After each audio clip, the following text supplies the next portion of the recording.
안녕하세요. 이제 막 돌진한 딸아이를 키우고 있는 30대 워킹맘이에요.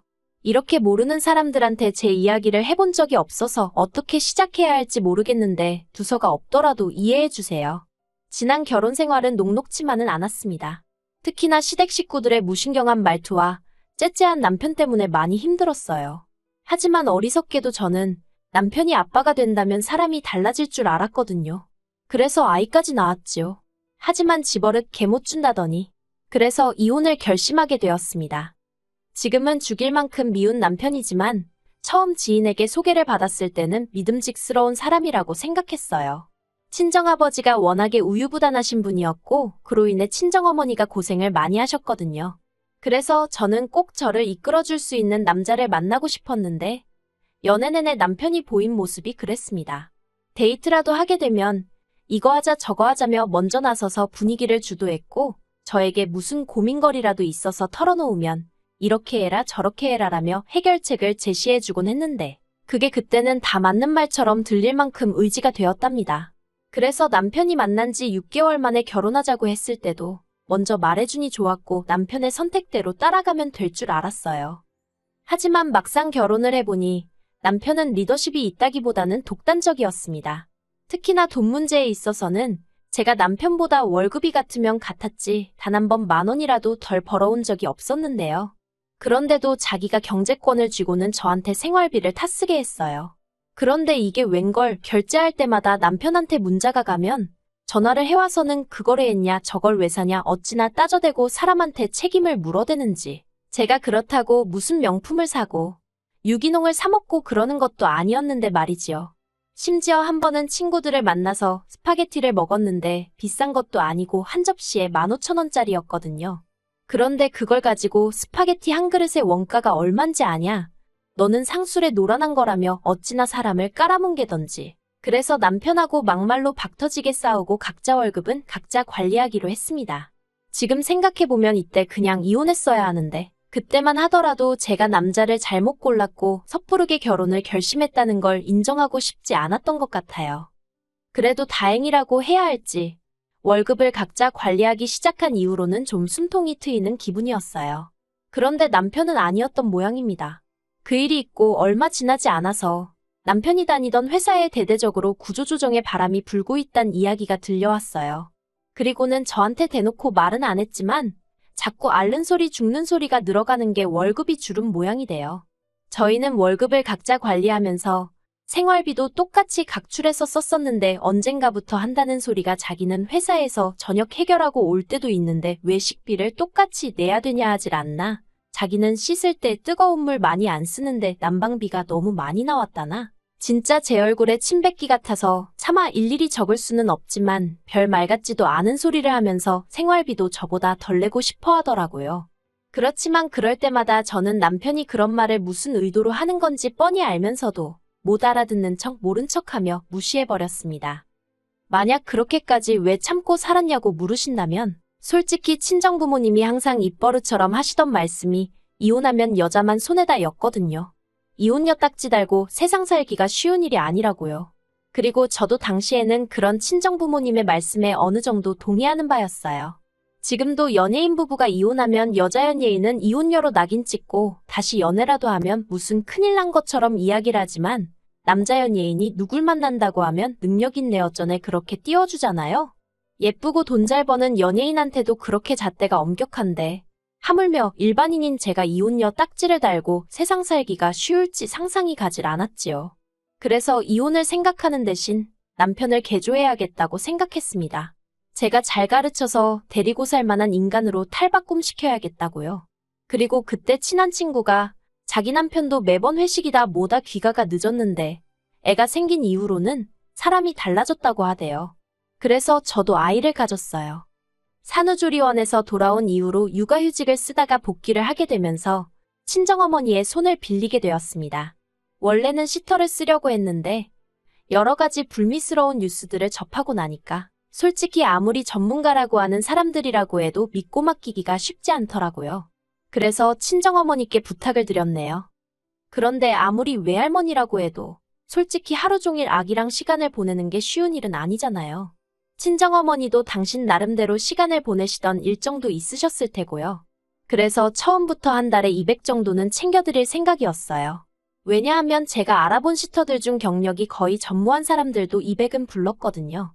그런데 이 얘기를 남편한테 하니까 기껏 한다는 말이 제가 직장을 관두고 애를 보면 되는데 기어이 회사를 다니려니까 이렇게 된 거 아니냐며 시터를 고용하건 친정어머니께 부탁을 드리건 그건 제가 엄마로서 직무를 유기해서 그런 거니 그로 인해 발생하는 지출은 저더러 알아서 해결하라대요. 어이가 없어서 애는 나 혼자 만들었냐고 물었습니다.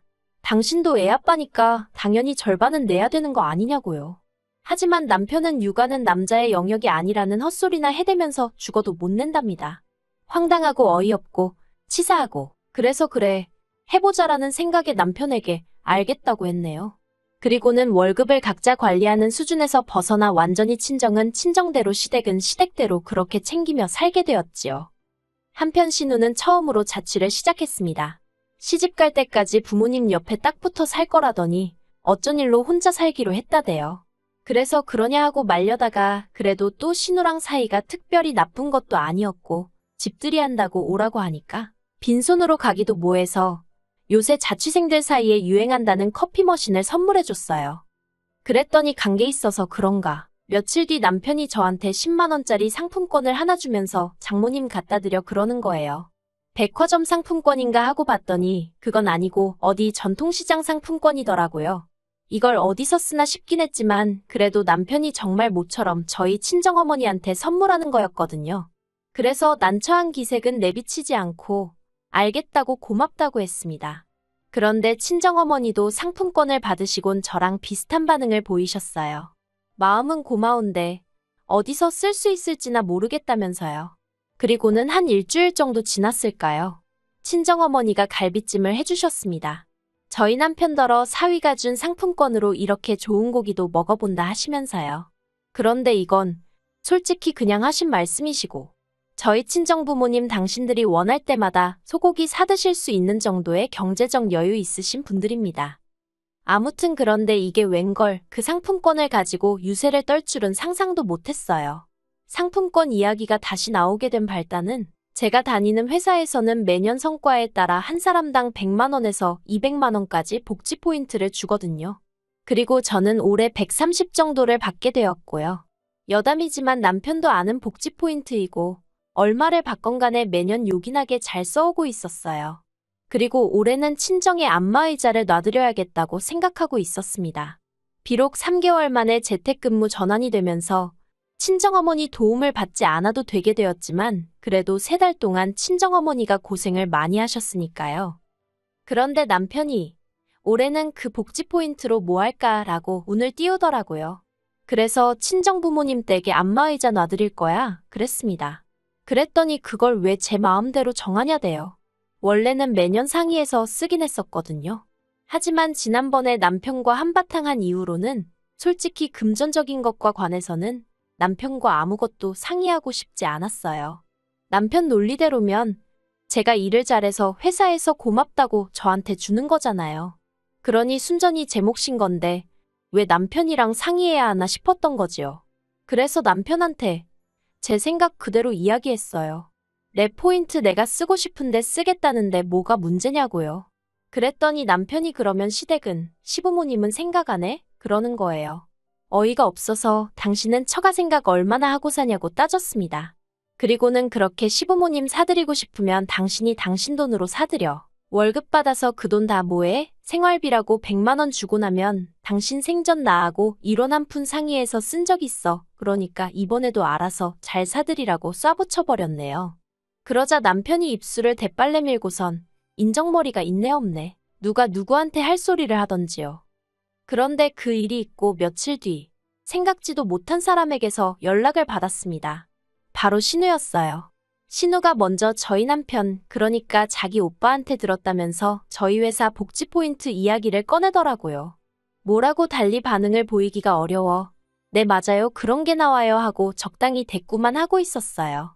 그런데 신우가 정말 잘 되었다며 이번에 자기가 컴퓨터를 사려고 하는데 저더러 복지 포인트로 대신 사달라대요. 그러면 자기가 현찰로 주겠다고요.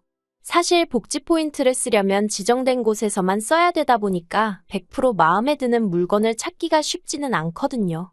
그래서 저도 남편에게는 친정어머니 쓰실 안마의자를 사드릴 생각이라곤 했지만 마음에 딱 드는 모델이 없어서 고민이 많았지요.